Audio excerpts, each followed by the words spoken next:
Welcome, one and all, to another show, Property and Investment Show, with your hosts. My name is Anthony, social entrepreneur. My co-host, Violet Wamboy, property consultant, and today we have Barry Nelson. Barry Nelson is an amazing guest. We are here to talk about buying property, buying land in the UK. This is an interesting topic today because most people don't actually know that they could do that. But before we dive into all of that and buying property, we've had guests who've spoken about buying property in the US. We've always had guests talking about buying property and buying land in Africa and Kenya. Yeah. We've had a guest. Our last guest actually was a lady who's trying to move Americans back to Africa. So she's like, she has a company. You should watch that show. She has a company that is trying to help people who want to move back to Africa all the way from the States. Yep. So she helps them buy the land, settle down and do all that. Good. We've had a company now who actually are helping Kenyans buy land in the US. So I don't know what's happening. Everyone is traveling around and buying property all over the place. So today we have the great opportunity now to go to the UK and ask and find out about buying land and building. Yeah. From the concept of Africans, we only buy land and build. Yeah. Actually, mortgages are kind of a new concept that is coming to Africa. Yeah. You have to get to a place where you're at least financially able to take maybe a loan, Yeah. buy a piece of land, And build. and then take another one, or have the loans build for you, or build slowly. So you guys should just be telling us what to do. So you've been doing it longer. It's in our blood. Promise. Is that- But then when you get to the UK, we don't see that a lot. yeah. And that's why I quite like the new build element now, because Yeah. there isn't that many people doing it. And I think people here as well, they find it quite difficult and challenging. New build, where do you start with that? But it's a pretty straightforward concept. I think it's just because people understand, especially in the UK, right, if you want to buy a house or buy an investment property, you've got a mortgage there. Or even if you don't need to mortgage it, you've got the funds. They understand what they're doing. You're buying something you can either move into, it's ready made. You don't have the challenges the builders to deal with and all that. But the actual so everybody's looking for that ready-made house or something they need to put new carpets, new kitchen, new bathroom. Whereas I find that a hassle. I've done that, been there, done that. I find there's more issues with that. I prefer the new build market. All right. But the first thing I heard is that, you cannot buy land here. You need to be a footballer. Like the first notion I had when I came to the UK was like, only like totally, wealthy people go somewhere, buy land. They can even take down whatever is on it and then build whatever they want. So people, I think that's stuck in my head. You can find land cheap as well. That there is a lot of where I am. It depends on where you are. Like Newton Mearns, Glasgow, Edinburgh. It's the same as a house, though. Everything's sort of relative, right? So you're buying land down in Ayrshire, where I'm basically buying all the stuff that I'm getting is down there. Even parts of Ayrshire, you can get it cheaper. Like I've just bought a site there in Prestwick, though, which goes through probably in the next week or two. That was for 35,000. And that's for a full acre. Now it doesn't have planning. The guy who owned it was having some financial troubles, so was like, I need money quick. What can you do in this? It's a bit of a risky site, but like for 35 grand an acre, I know you can't really go too far wrong. And I've actually got an exit for that. If we don't get planning, it'll maybe cost us £10,000-15,000 to get planning or to get refused planning on this site. But if we actually have that and it comes up to say 50 grand in total, I've got someone there who's willing to buy the site for all our costs, and they'll put storage containers or something on it. So did you hear that? That's 35,000. 35,000 for an acre. Yeah, so we are going to beautiful. delve into this. Now I've just finished a site in Prestwick, as Violet knows, right? So I've just finished a new build there, and we got 550,000 for our 5-bedroom house. All right. So we could put 3 of these on there if we want. So let's take it back then. Yeah. We already my get kids some. will have some nice tree houses, because there's lots of trees in that site. So if I get refused planning, there'll be nice tree houses down there. That's amazing. Let's take it back before you got even here. Let's start from where it all started. Violet, he's just said he knows you. Let's start from here. How do you know each other first? Is it in property? And then how do you get from even you started from maybe rent to rent, and we are trying to also get into property as well. We're trying to find out how you got there. So if we could start from way back, who are you, and then how did you start in property? Your journey. So it's been a journey. I'm 37 now, so I've been in property since 2016, I think, 2015, 16. All right. And I attended a course. I saw something on Facebook. We're going to make you a millionaire. 2 weeks. You're going to be a millionaire. So it's a free course, free seminar. So I went to the free seminar, and I learned, right, okay, you can use other people's money. You can refinance. You can buy. So I thought, this is amazing. This is going to be fantastic. I can't wait to get involved in property. At that time, I had a construction business and a labour supply. So I was doing landscaping. And I've been doing this since I was 15, 16. So landscaping, monoblock driveways, landscaping gardens, groundworks, drainage, concrete works, all of that. So I've been in construction for most of my life essentially since I left school. And I always wanted to get into new builds. That's one of the things. As I was working as a labourer on a site, I remember I was 16 years old, and this guy, we were working on a new build site, and this guy came in, he had a nice car, the suit and stuff on, he had a beautiful wife, and I was like, who's this guy? And he's like, that's the guy who's building these houses. And I was like, that's what I want to do. That's who you are I now. want to be a developer. So I was like, I was just a labourer to the monoblockers. So then in the back of my head, I was like, this is where the end goal is. Now I need to, everything's a stepping stone to get to where you are. So I started doing landscaping for myself. That was the first business was the garden barber. He'll trim your bush, right? It was garden maintenance. I love the way the Scottish advertising. Yeah, it was good, right? So it was cutting grass for people round about Ayr, Prestwick, Troon, and £20, £10, £20, cutting the grass, doing the weeding. But it gave me a good understanding of how to actually establish and run a business and control a diary for myself, because I'd always worked for someone else. So we were told, go there for 8 o'clock and you finish at 4:30, you get paid an hourly rate. So this was showing me how to price jobs, deal with customers, and essentially manage my own diary. So that business turned into more landscaping, so driveways, garden design, and doing things for other people. And then went into like a labour supply business for the construction industry. So I sort of fell into that, and what I was doing was charging, say, £13-14 an hour for each man, and paying them £10-11 an hour. So I went from having just me and one other guy to about 70 or 80 guys in the space of a year and a half. So we're turning over a couple of million a year, labour supply, paid quite regular, which was good. We weren't having to chase too much money all the time. Wow. That was a good business, and it wasn't too much of a headache, so I quite enjoyed that. And then I thought, everything's going well, my life is good, I'm going to really complicate things by getting into property. Let me make it harder. Yeah, let me make it difficult for myself. So then you start getting into property, and that's, I always wanted, that end goal of the development. I always wanted to be, call it ego, I don't know what it is, right? But it wanted to take me to that, the new build site. So I felt like everything I was doing was a stepping stone up to that, getting used to dealing with big numbers and paying staff wages and all that stuff. So I started, attended the course. Me and my brother Daniel attended the course for 3 days, I think it was, or 3 days. Come away buzzing, you're like, this is brilliant, what will we do? Started buying straight away, putting cheeky offers in for properties that were needing a lot of work done to them. So we put loads of offers in as they told us to do. And then I was shite myself because they started getting accepted. So I was like, right, now what do I do? Get the money. So I was like, right, okay, so I'll get offers in. I think coming into Christmas 2016, I needed something like £300,000 and I had 30, right? So it was a wee bit short, right? Wee bit short. Because you've just got 90% the offers were accepted, and they were now ranging to 300k that you need. I needed the cash to either buy them outright or for deposit. I think I bought them all cash. They were all like 25 grand, 35,000, all below 40,000. I think they all needed work done to them.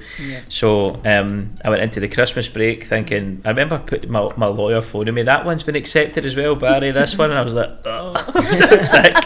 I was like, I don't have any money, so I had enough money to do one. So I bought the first one. I bought that for £30,000.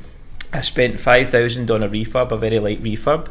I think the bathroom was fine. I put a new kitchen in, which was like £1,000 or something. It was cheap and cheerful, but looked okay. Painted it, new carpets and all that stuff, and it looked good. That was valued at 60,000. So I pulled. I got a 75% loan to value mortgage. I pulled out £45,000. Right, so I got 45 grand. So I paid 30 for the property, or 35 sorry for the property. Spent 5 grand including fees, so I got 45,000 back. So I paid myself after fees like £3,000 I had in my tail. Wow. And the mortgage, the interest rates were so low, so it was £90 a month was my mortgage on that. Wow. Interest only, and I rented it out for 500. Yeah. So I was like, this is easy. I know. Next, right? Come on. What else can I buy? If everybody had a good story for their first one. First one's always fucking great. Am I allowed to swear on here? Sorry. No, that's all right.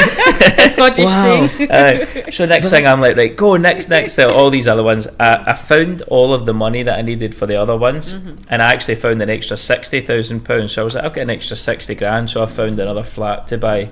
Then the second one was quite straightforward as well. That's quite good, no problem. Valuations were all coming back. After the fourth one, this is where I started to have some issues on the refinances. And it was like, right, I thought it was going to be worth 70,000. The surveyor and the mortgage surveyor come back at I think it was 60,000. So that was a down valuation. By this point I'd borrowed money as well. So I'd borrowed from investors, and I was like, right, I told them took 40,000 off them. I said I'll give them 44,000 back, but I'm only pulling out 35, so now I've got to find that extra money. So that's where I had about 3 of them, one after the other. So that was good fun. So having to pay them back from my other business, which was making money, and I'm going, what the hell am I doing here, man? I'm making money, no stress, I'm not giving much it away, stress, and pulling it away here. I am building a portfolio.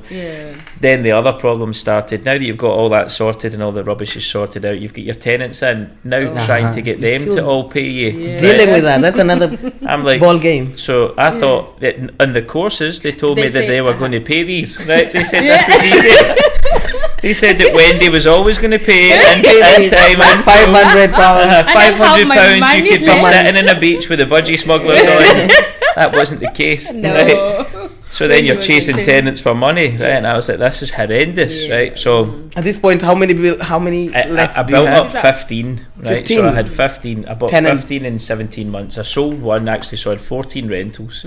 But I bought 15 properties in 17 months. Wow. And it was just like next, almost one a month, and I was going, what the hell am I doing? Plus I still had the other business. You still have the other business running. I just had my second, but I had a wee girl, Mia, my oldest. She is 11, and now at the time she was like 5, and then I just had another wee girl, Olivia. So she was just born in amongst all the chaos of me buying these flats properties and stuff. So it was manic, to say the least. If you're done after the 3-day course, so I did the same course, right? I saw it on Facebook, and I'm like, oh my god, I'm gonna make it in the UK. Then I saw it, but then they tell you, oh, buy another course. So in the other course, that's where they tell you, actually look for a real estate agent to manage your properties. So how did you get Wendy and the rest to pay you? Well, eventually we went to a letting agent, right? And it's fine, but the same thing is, like, if they're not going to pay, they're not going to pay. It doesn't matter if it goes to the letting agent, if it comes to you. There's we've had all sorts of excuses anyway over the years. But then COVID hit as well, so that was great fun because nobody had any money apart from drug dealers who were in them, and they were paying the rent, so they were the good tenants until the police kicked their door down, right? So I have had, honestly, which is your door? Aye, which is my door. I know. They sent me an invoice. for £700 or £800 for like. For them kicking the door down. I said, you owe me a new door. You're paying for them breaking the door. I was like, why am I to pay you? As if like we've took time out of our day. I was like, you've got a job to do. So anyway, I've had that was another drama, right? But that's done and dusted. So very quickly I fell out of love with buy to let. And I was like, I do not want to be involved in this if they pay on time, right? If they pay on time and in full, there's no boiler breakdowns, there's no dramas, there's no police chap in the door. You get paid, you'll maybe make £200 a month. I was like, I do not need that hassle to make £200, 50 quid a week or something. Not for me. So I was like, right, I need to get to that new build level a lot quicker. So kept the trading businesses going, and this is one thing, like I've got some people who are involved in property who don't have anything like an actual money trading business, right? So I know friends of mine who are developers. They do not make money unless they're selling houses, right? So for me, I will always keep. I've got a construction and landscape business. See that? I know that my lifestyle is paid. My wages are paid. My guys' wages are paid through that trading business, from whether it's landscaping, groundworks, extensions, or even new builds now for other people. But that is paying me money that keeps my lifestyle going. So that's still happening right now. That's still happening right business now. Is still working. Business is still going. That's still moving. And then I've got the big, I call it the sexy stuff, the development side, the new builds for myself. That's what I always wanted to do, and that's what I enjoy the most. But it's the most stressful. You're constantly money out the door. Essentially, you're taking money again from this business that's making money quite stress free, and you're putting it into the new builds. You're putting it into the one in Prestwick. We were getting to a point where it was like, right, we didn't have the funding quite all tickety-boo lined up for that one, so it was still waiting for the funding money to come through to finish the build. But I was like, I need to get that roof on this time last year, and I'm like, I need the roof on. So it's like, right, what did I make on this job? £10,000. Get that money, put the roof on over there. That's it, that's sorted. So there's always juggling acts and challenges. But so the buys to let, are they still there? No, they've only got one left. You sold one left, yeah. There's one left, and even at that, I sold that property, and it fell through after 10 weeks. So I just said, right, keep it. It's rented out to a couple, and I don't know them, but I know their cousin or something, and I said, look, there's no issues here, like as long as you pay me, you can be in here for 20-30 years, but it's fine.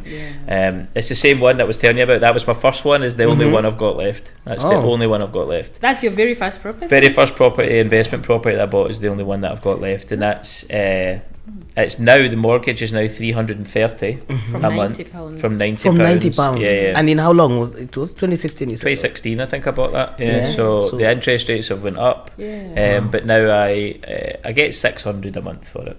So, and I'm not getting any letting agents or any of that stuff. So you've got landlord insurance at £50 or something that I pay on that a month, and there's no letting agent. So I'm not setting the world on fire, but it's more, that's not causing me any hassle. And every penny I get, I think I pay $550 towards my mortgage. So I'm just overpaying the mortgage, so that everything goes into that, and I'm reducing, even though it's an interest only, I'm just reducing that down. And just, I want to eventually, see if they're there for 15 years, if you get that paid off and it's there, it's something, I'll sell it maybe when the kids become 18 or something, or one that Mia reaches 18, and that's, or she could do something with it. Like it's not something I really need to think about now that it's rented out to someone who's paying me every month. As long as I check that the money's there, then it's fine. It doesn't cause me any pain. But I've no desire to go back down the buy-to-let road again. There's something you said, interest-free mortgage, yeah? There's somebody listening and they're like, what is that? So the interest-only mortgage. Interest-only. So you can pay, like, on residential, you can either get an interest-only or capital and repayment. So for my house mortgage, that's, I'm paying off the capital as well. So you're paying your payment, since it's £1,000 a month, maybe 300 of that is for interest, and 7 is to reduce the capital, the actual amount you've got. Interest only, you're never paying that down. You're just paying the interest on that loan. So if you took out a mortgage of £45,000, it will never become less than that if you're just paying the interest on it. So it's always going to owe 45.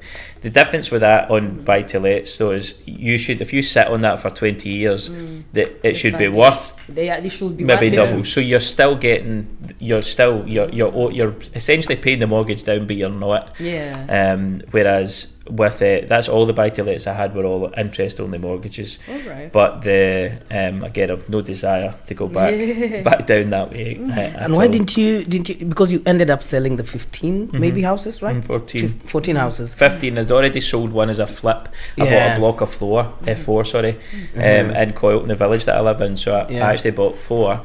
And we'd done one of them up, and somebody said, can we buy that off you? So we sold that one within 6 months and made £20,000. So that was quite good. And then we kept the other 3 and rented them out.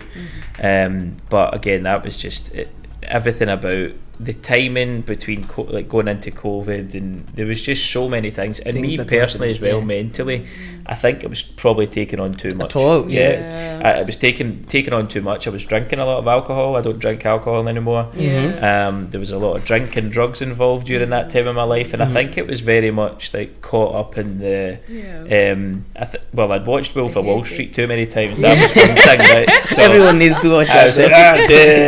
next one, buy another flat, let's go. It's like, calm down, you've bought a 30 grand flat in Coylton, right? So just chill. Why didn't you end up just buying, flipping? Why was that? Because that's a midsection between what you're doing, the new builds, and again, renting. there's so many people competing in this market now, and even back then it was a wee bit easier. I done a flip in Irvine, and I think I made 15 grand, right? Okay. So when I looked at it and I thought I was going to make 25. I spent more on the refurb, and this is another reason I don't like refurbs and flips, because you think you're going to spend X amount, you knock down the first wall, then you find out, right, it needs rewired. There you go, right, next thing, and then you start lifting up floorboards, right, all these joists are rotten, like, lovely. So there's always something, some surprise there's waiting always a surprise, for you, right, and it costs you more money, it takes you longer, and it's just not for me. I mean, we're doing two extensions just now, or like a new kitchen, which involves steel beams for a customer, and an extension for a customer just now in Ayrshire. And I walk on the site and I'm just like, this is a bloody mess, man. Like, thankfully I've got guys. I'm a daft monoblocker, right? I don't know much about, so you don't need to be an expert in anything to be quite good at this, right? But I've got guys around me who know exactly what they're doing, but I turned up to that job and I'm like, what the hell? It looks so bad. That's back to brick. I'm like, this stresses me out. Right? But the customer's like, oh, it's looking great, isn't it? And I'm like, if you think so, I'm glad you're happy, because this is horrendous to me. Like, there's guys are having to like rattle through big old bricks to get their cables in, the electricians. Whereas with new builds, it's nice. We're building the energy efficient houses. We're building things faster. We're not having to see any problems because we are creating everything from. You're creating everything. So it's all new cables. It's all new everything, and you should know apart from the groundworks, you don't know really what you're digging into. You try your best with the site investigations and all that, but like. The groundworks is the only bit you should be. The biggest surprise you might find is on the ground, under it. So not whatever you concrete put and up. all that stuff, but nothing from the floor slab up. So there's not that many people competing.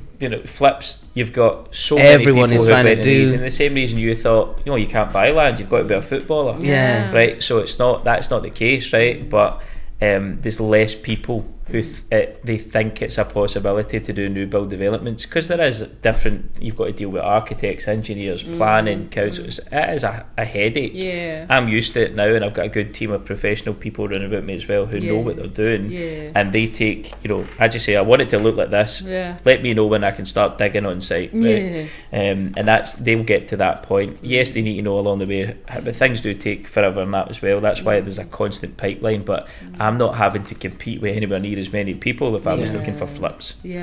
So you've got, there's maybe for every 100 people looking for that flip in Ayrshire, there's maybe one looking for that land. So you're competing with that person. That's true. And that person doesn't have a build team like I do, or a professional team like I do. So I know most of the guys work for me. The ones who don't work for me direct are subcontractors that I use on each one, and they're really good at what they do.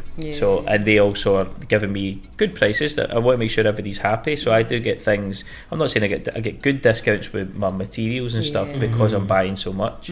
So whereas if it's just someone who's getting into it, they don't have the same accounts, and you don't have the same relationship buying power. So there's a lot of big developers out there who've got much better prices than I do because of the volume they buy. But as a small developer doing what we're doing, because we're mixing that with doing work for other people, we are spending quite a lot of money in all these merchants, whether it be the builders merchants, A1 Plastics, MKM, Juicens. All of these places are giving us very good prices because we're doing so much. And it's sometimes we're doing work for other people, sometimes we're doing it for ourselves, but that's why we've got this big buying power now, which is good, and it brings our costs down.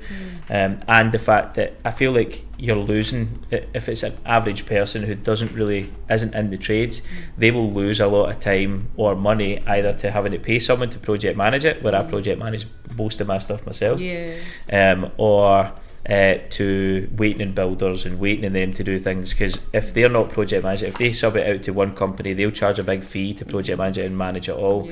But if they're trying to project manage it and they're not that experienced, then they're saying, right, I need you in now, the plasterer needs to come in, you need to do this next week. Oh, I can't do it for 3 weeks. So you've lost 3 weeks and you can't then do it, and then by the time the next trades to go in, oh, I can't do it for 2 weeks. So something that was going to take 6 months now takes a year. And if you've got interest payments on that, if you've borrowed money to get in there, that starts to add up and cost you money. So what's your typical day like compared to when you're living like Wolf of Wall Street? Manic. Because there's a gardening business happening. So landscaping, landscaping. There's another refurb. Home improvement and refurb and home stuff. Improvements business. And then there's a labour supply business as well. So there's a third one, labour supply. What labour to? Construction. So mostly groundworks with that one. That's quite an easy business. It's you put guys on site, you charge X and pay Y, so we make a margin. But what I've done, because it's not my main focus anymore, the margins have increased. I'm saying I'm not interested in doing that unless we're making a good 40%. So whereas I was before it was a lot about volume, now I've got a lot less people on the labour supply side of things, but I don't need that many people to make it work. And that's it's a risk-free business, because we actually get paid on the Thursday night for what we pay out on the Friday. So we've got the guys' wages of that business paid on the Friday morning, and our profit left there as well. So it's really good. You feel like this is like everything you've mentioned is just in the line. It's like it has been a progression, and everything you've done before sort of is ending up to your new builds. You have everything you need. You have labor, you have people who can do the refabs, you can do totally everything. We've got there, but we're also now looking, we've got lots of big plans with certain things that we also need to be getting, but we're quite good at, we want to stabilise all this and make sure we're okay. But there'll be more that we will add to it. But it's a typical day for me.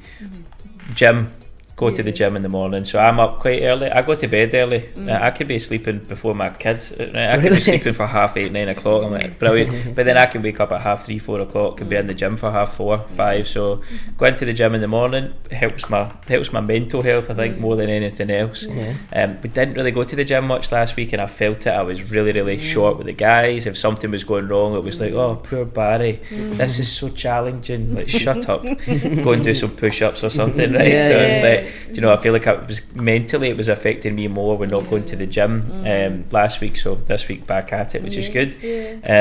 Then from like 6 o'clock, 7 o'clock, it's either phone calls or site visits. Right, between then up to about 5 o'clock. Right, so usually between those hours, it's managing different sites and what stage they're at. Then looking for the sites that were going through planning, touching base with who needs to be contacted to move this forward. Is it the architect? Is it the engineer? Is it the council? Or is it something I need to do? Is it funders? So there's always someone that you need to call to be chasing that up. And if it's me who's on the list of who's holding it up, I need to do something here. So you sort it out. So it's just a big, massive, like from 6 in the morning right through. It's very reactive as well, because like sort of there's always something on one of the jobs. We've maybe got 5 or 6 live projects on just now today. Like this morning before I came, I was helping, we're pouring the concrete on one of the new builds, right? So I was there this morning, trying to deal with that. Then I've got steel beams going in and an extension and co-winning. I've got the kitchen worktops getting fitted in Prestwick. I've got a monoblock driveway going on in Prestwick as well. And then we just got planning validated on a site for 5 bungalows yesterday, so I was speaking to the architect about that. So all of this is going on all at the one time.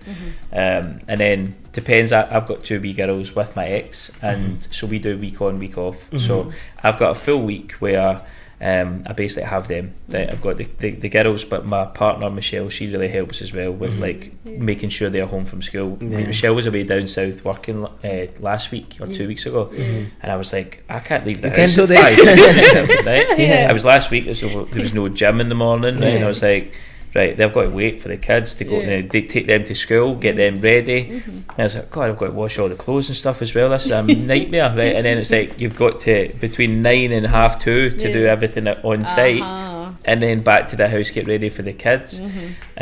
So last week was a challenge. I was like, oh, not a fan of this. Right? Now you appreciate Michelle more. Very much so. I was like, how do you do that? That's good. So it was a lot. But then I've got the week where I don't have the kids, right? So I've got a full week where I don't need to be home. I can work till 10 o'clock at night if I want, and that's where I try and do as much as I possibly can during that time, because the girls have got a wee pony, so they like to go up there. That's what their wee thing is. So the weekends I work most Saturdays in the morning. Try and take I work every Saturday and Sunday if I can, when I've not got the kids, because of the amount of stuff that we've got on, and it might just be a couple hours not on site, might just be catching up with things in the office that I haven't done because I've been driving about and making sure things are moving.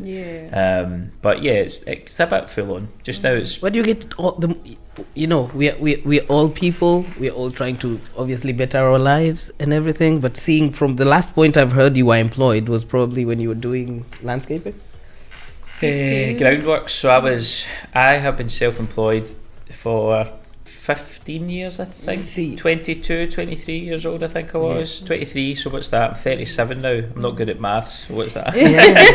But I feel like that's the thing that gets people separated from, people who work their whole lives, and people will just go and create solutions that will make them also, I think I enjoy what I'm doing as well, though. So see, when I'm like, I'm working 6 days, 7 days, it doesn't feel like it's stressful at times when things aren't going to plan, but that's me expecting an outcome, right? That's expectations. That's where it's dangerous. I want this done. Just by because you want something done, it doesn't mean it's going to happen.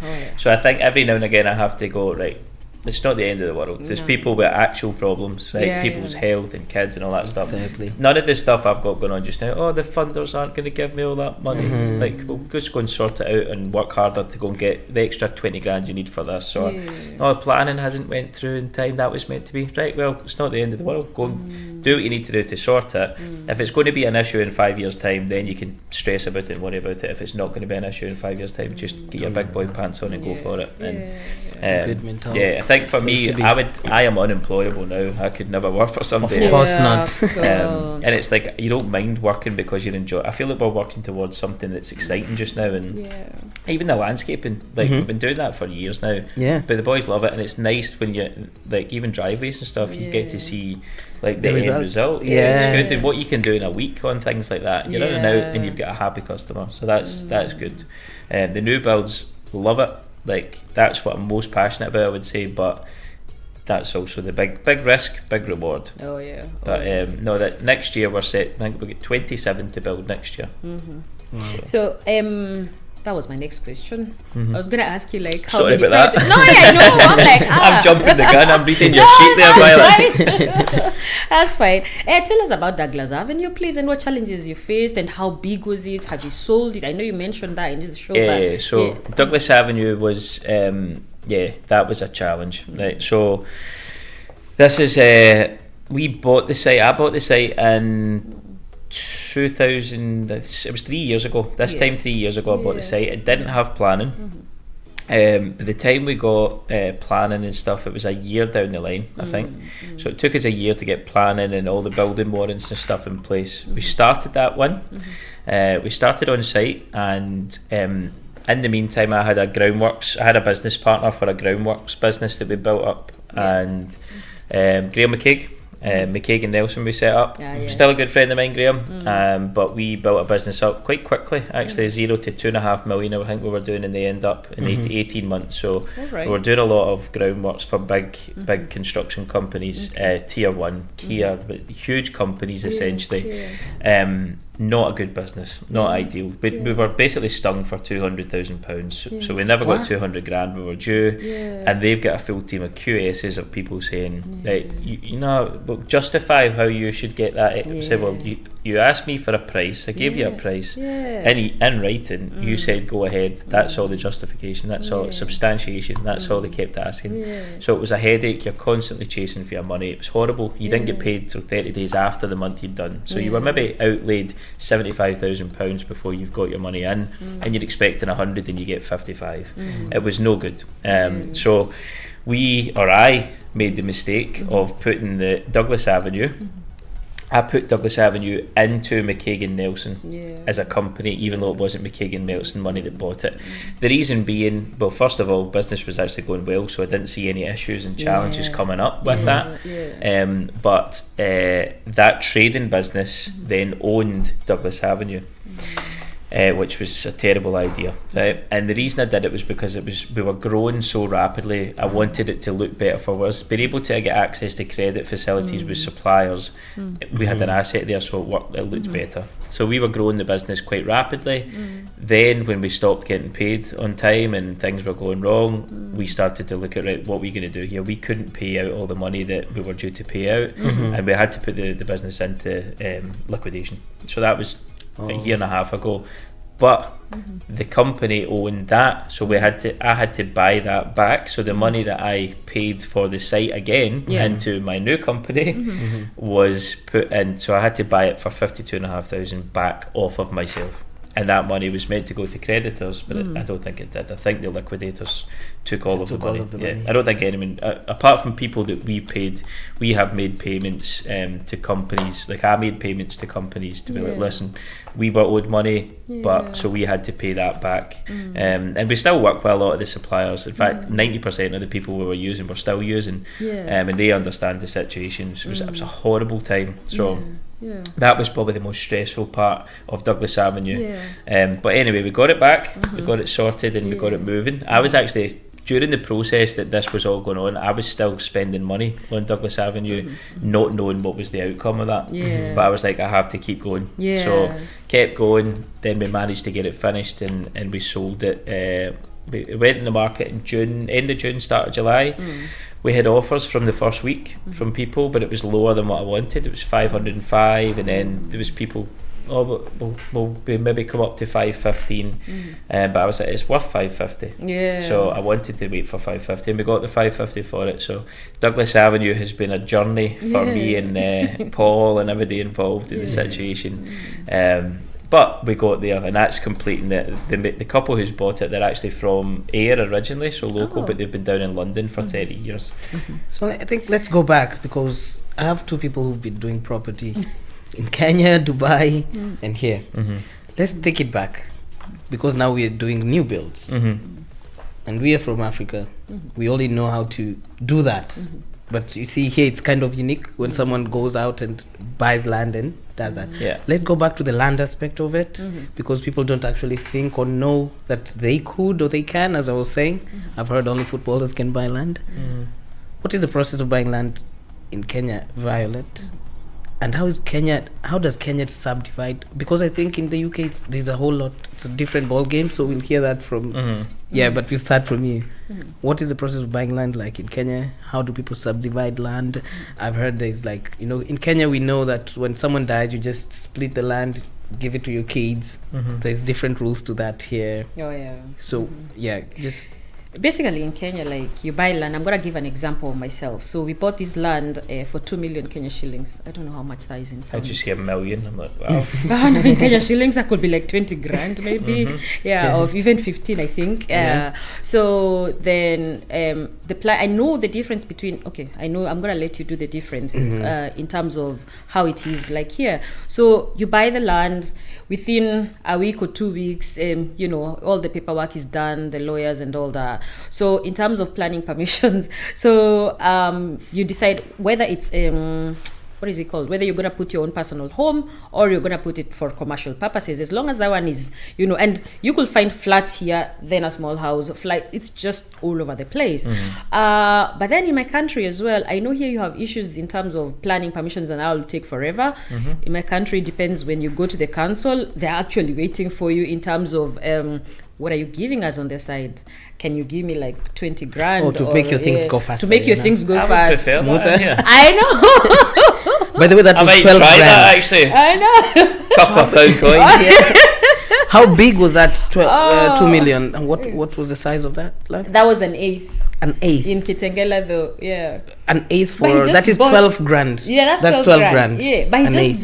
he just bought an acre in Asia for 35 grand. Mm-hmm. So location also really matters. Okay. So which means it's really possible to buy this kind of property in Africa, and it's also quite possible to buy it here. Yeah. So but here there's no kitu kidogo. Kitu kidogo is the bribing. So yeah. Kidogo. Kitu kidogo. Small, like give me something small and I'll small. do this for Oh, you. Well, I wish that was a thing. Yeah. It's not. Even trying to get them on the phone's a nightmare. Yeah. The councils. Yeah. And I'm like, listen. So I've invited the head of East Ayrshire Planning. I found her on LinkedIn last week, and I was like, I'm going to speak to this woman. So I sent her a message, and I wasn't expecting a reply, and she got back to me within an hour at 10 o'clock at night. So I was like, well, I was in my bed when I seen the reply in the morning. I got up at 5 and I seen it. Wow, she got back to me. I know. Wow. So I've invited her to the one in South Ayrshire that we're just To in the see what process you've of done show and- us what Yeah. want to showcase what we can do. We've got all sorts of plans for even like social housing, affordable housing, and all that. It's mostly private stuff, and all private stuff that we've got just now in planning or about to start on site.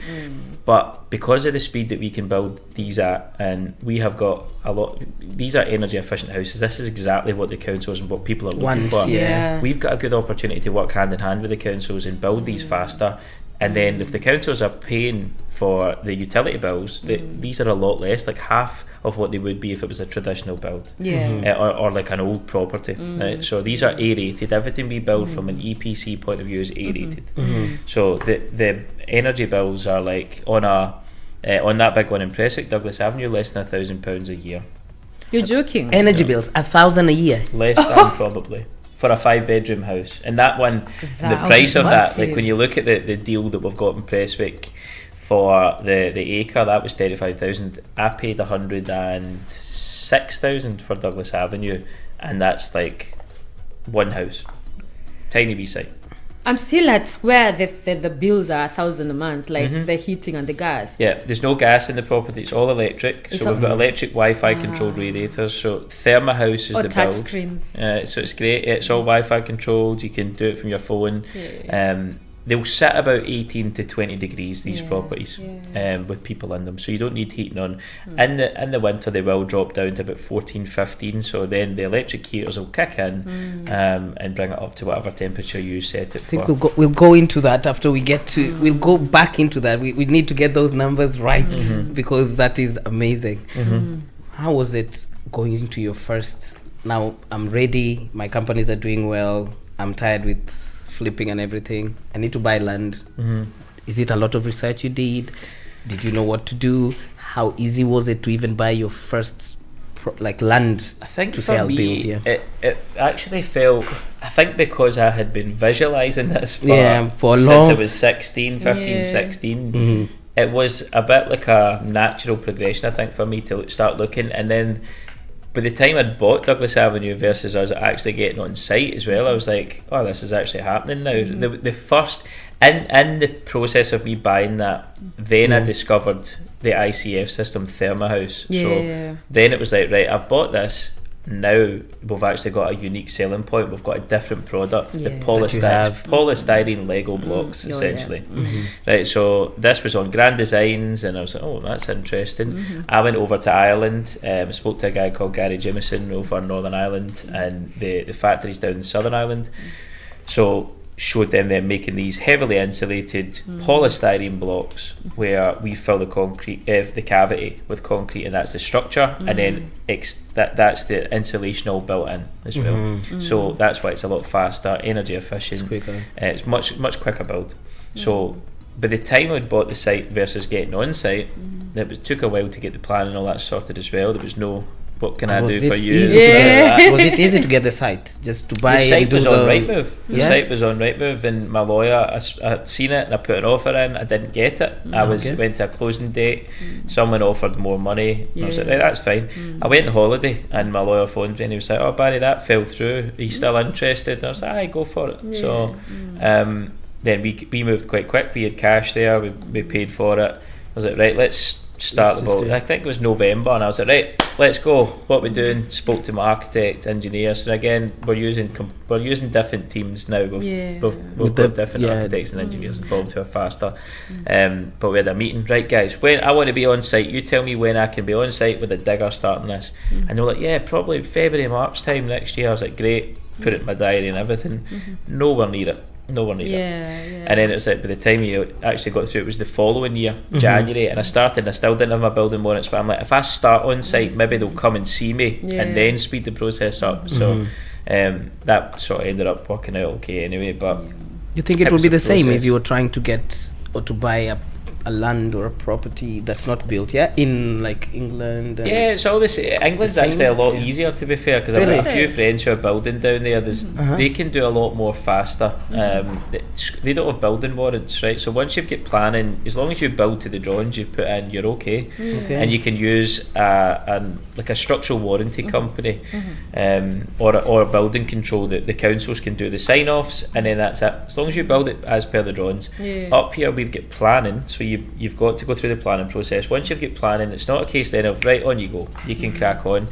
Then you've got to go to your building warrant stage. So you've got to, we are doing them in stages just now. Stage 1 is everything below the ground, so floor slab below, your drainage, all that stuff, concrete foundations, all your underbuild, and then stage 2 is from the floor slab up, so all your fixtures, fittings, all that stuff there, the type of house you're building. So we found that process has been quite slow. Now it's a mixture of you're waiting for the architects to do their bit, you need the engineers to do their bit, and then you need the council to do their bit. So if the architect takes 5 weeks longer than he's meant to, I've got a really good architect now, and he's on the ball. If he tells me I'll have a full planning submission, we've got 5 we've just put in there, 5 bungalows in Patna. We bought the site, he had a full planning submission done in 2 weeks. Wow. Brilliant for 5 bungalows. So he's on the ball. The councils then, it's up to them to come back with that. Once the councils have said, right, they'll maybe come back and say, right, we will approve the planning with these conditions. You've got to do this, you've got to do that, and whatever that is, we'll sort that out.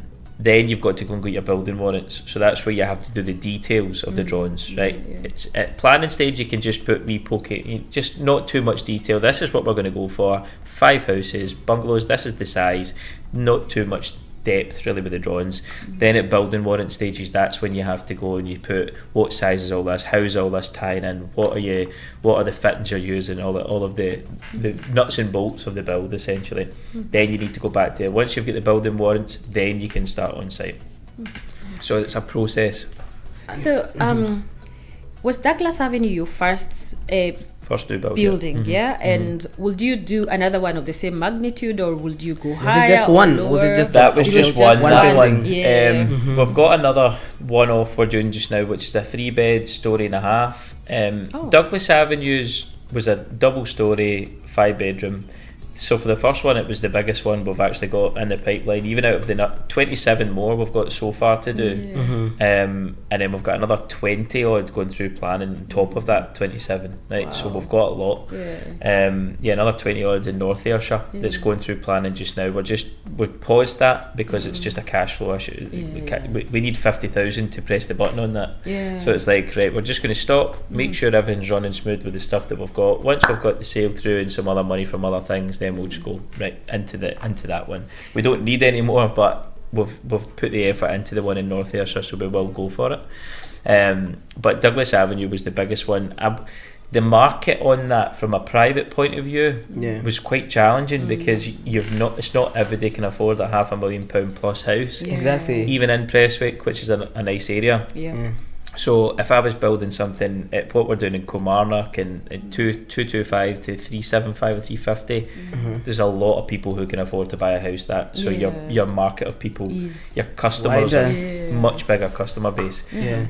So I wouldn't rush back to 5-bedroom luxury type. I mean that you've seen it, you've been in it. It's stunning, beautiful house.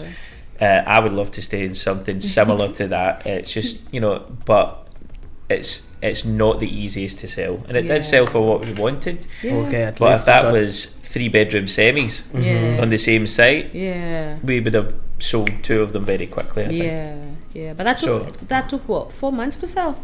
That was, we agreed at what we are now? Is it November? November, yeah. Sorry, November. You can see there's a lot Time going flies, on. So yeah. I don't know what's going on. 6 weeks till Santa or something. Yeah. So I think that went on the market end of June, start of July. I think it may have been the start of July it went on the market, and it sold last month. So it's like July, August, September, October. So 4 months. Where I come from, that's very fast. I've sold properties in Dubai and in Kenya. You could sell a property like that, maybe half of that for close to half a year, 1 year, and it's still on the market. So that means if you were to do the 27 units plus the 20 units, it means they will move faster. I'll move back. There's something you've said. There's a site, all you need is 50 grand, right? So would you mind telling us more about angel investing? So we use angel investors, so people who are interested in earning a percentage on their money. Right? So it's an expensive game development, right? So even the one in Kilmarnock, we're £25,000 we don't even own that. It's a subject to planning offer. We will get planning, and then you're buying the site, but everything costs a lot of money, like to even get on site. So the one in Stevenson, we need £50,000 to progress that. We've got the drawings and all that. We've got what we want to do. We've had a pre-planning. So an ideal scenario would be angel investment. If someone's willing to come in, that one would actually be 100,000 we'd be looking for in total, because the planning stage, like I said before, you've got planning, then you've got warrant stages. So 50,000 gets us planning just now. Another 50 would then get us on site ready to go. So what we've agreed a price of 250, I think it is, to buy that site, subject to planning. If we're 100 grand, so we'll be all in for 350,000. That site will be worth about 800,000 with planning. So nobody can. So we'll put that money in. It'll be worth 800,000, but we're buying it for 240. But we've spent 100. But the angel investor would come in. We would say we need £100,000, 50 now, 50 in 12 weeks time. Once we've got planning, then we go through the building warrants, and you'll get a percentage on your money. Just now we are giving up to 15%, which is a good return for people, given that and we're also doing some joint venture things with people who are wanting to earn a wee bit extra, but they want to share the risk a wee bit. But yeah, we'll give 15% to angel investors. Well, some of the sites, depending if it's a smaller one, if it's a smaller site, we can give them a first charge, full security if they want to come in all in, and they can do either a joint venture basis with us, where they're getting a share of the profits and a percentage on their money, or we just give them a fixed rate. No matter how it goes, whether we make £1 million or £100, you get 20,000 on top of your investment. How about if we break it down like this? So this is how we do it. Yeah, we buy land, we build it. Now I'm an African here, and maybe I'm not looking to buy where where you have property. Could you explain how it would go if I had some money on me? Maybe I went online and found some land somewhere. Then I will want to talk to Barry after. Like, okay, how will I acquire this land first? And then come to you and get your services to, let's come and develop it. And what are the intricacies? So we're doing one just now, and we're going to start a self-build arm of the business, right? So people who want to build their own dream home. So we've got one just now that's going through we've got planning on that. Sorry, it's a really, really nice Grand Designs type bungalow, huge big bungalow. But that couple were from London. So what they said, look, this is what we're looking, something countryside. So I was like, I can find that. So for them, they couldn't find where they want. They didn't even have an area. They worked remotely, so it didn't really matter where they were. But they wanted to be in Scotland. So I was like, well, Ayrshire's a lovely place, because I can't be bothered travelling up to Aberdeen to look for sites where I can find them here. So I found them the site. I spoke to the owner of the site and negotiated a price. So we agreed the price. We've now got our build team, the professionals, the architect fees and engineers and all that. So we got planning using that, and them. They had a big input, because they're like, how do you want this to look? What do you want? Is there a house at the end of the day? So we walked through them with that process, and then got them planning. Now we're going through the building warrant stage. So we'll be on site hopefully March time next year, and then we'll build it for them. So we can take them from that process from scratch. If somebody wants to build a house, they don't know where, they don't know what, we can work with you to do everything from that to the very point where you're walking in and you're walking into a brand new kitchen. We can take it right through that process.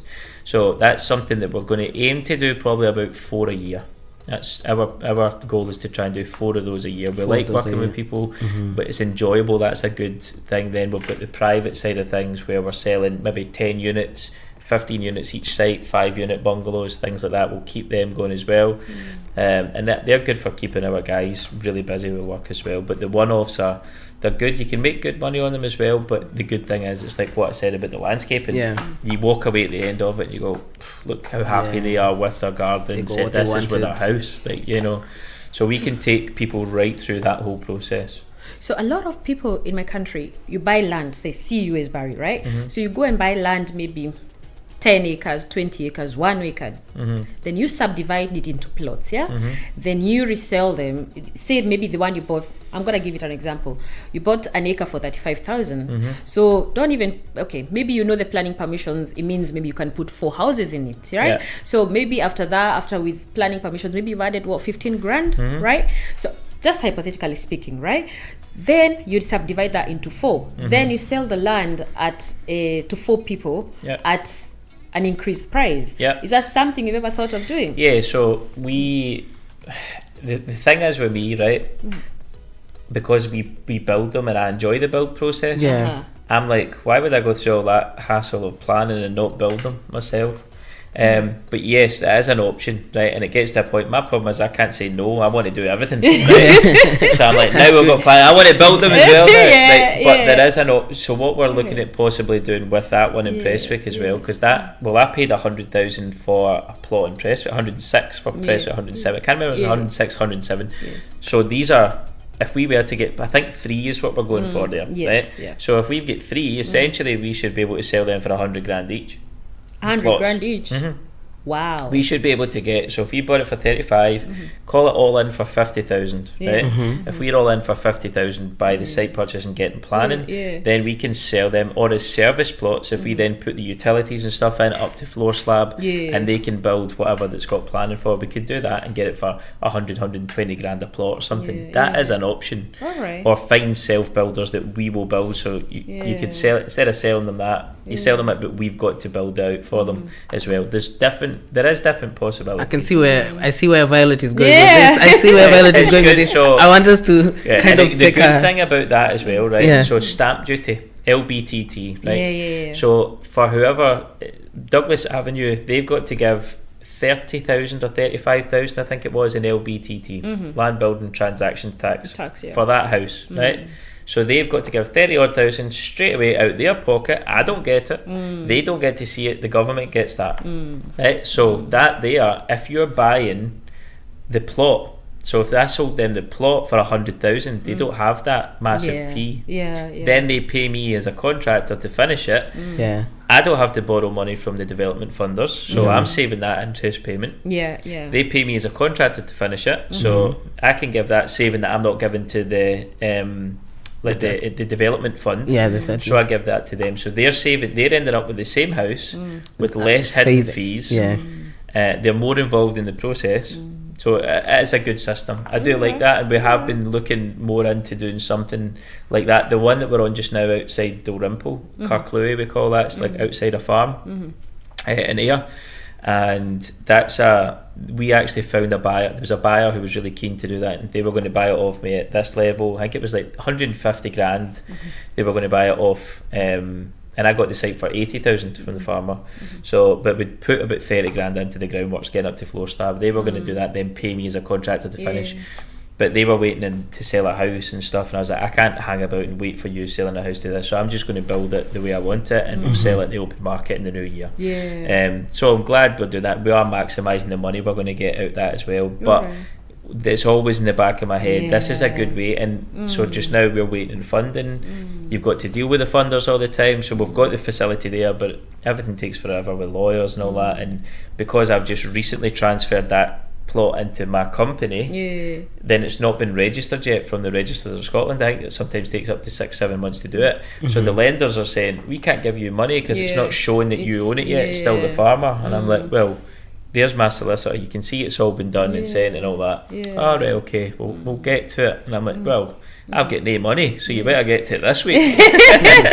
We're going to take a small break, and then when we come back, we're going to expound more on that, because that's where we come from, Africa. Like, a lot of people buy land, construct. So, and a lot of developers as well. So they've, instead of building, they've gone so much into just buying land, subdividing and selling. But then they also build for you. So, it's interesting. It's something we have looked at, and it's like, I feel like for us, we don't want to have all our eggs in one basket. So if we were just buy, build, and 11 units and all that, if we've got different arms, that's why I like the idea of 4 for people, and that's what we're building as a contractor for them. We can find the land for them. Then you can even, if we are buying the land and then getting the planning gains and then selling them as service plots, that's another little arm similar to that one, but still wee bit different and more margins involved. So there's all sorts of, there's so much we can do. See some businesses coming up right now on the show. This is live. You're listening to the Property and Investment Show on Jambo Radio. We have Barry Nelson, a property developer. We're going to take a little break and then come back after these short messages. You are listening to Jambo Radio across Scotland. This is Jambo Radio News.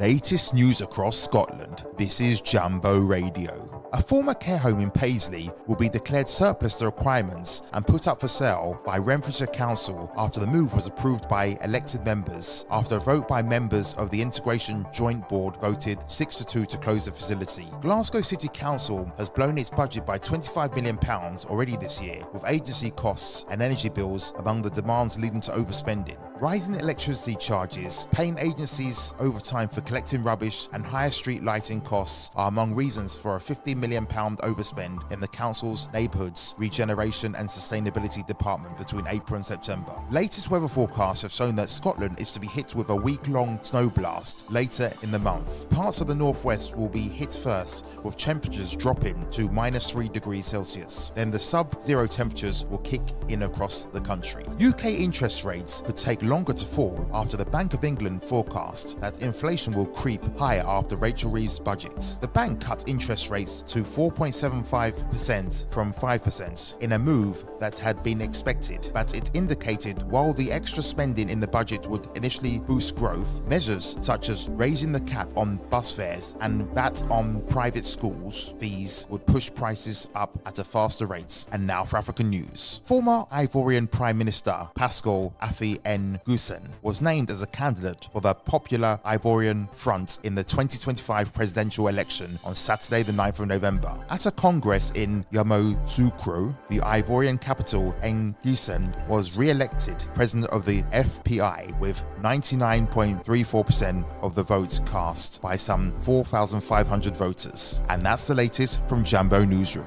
I'm Andrew Baini. Need security? Call Alpha One Plus Limited, a strategic security resourcing platform that connects you with licensed security personnel. We cater for our clients' security needs, from manned guarding, door supervision, event security, all the way up to close personal protection.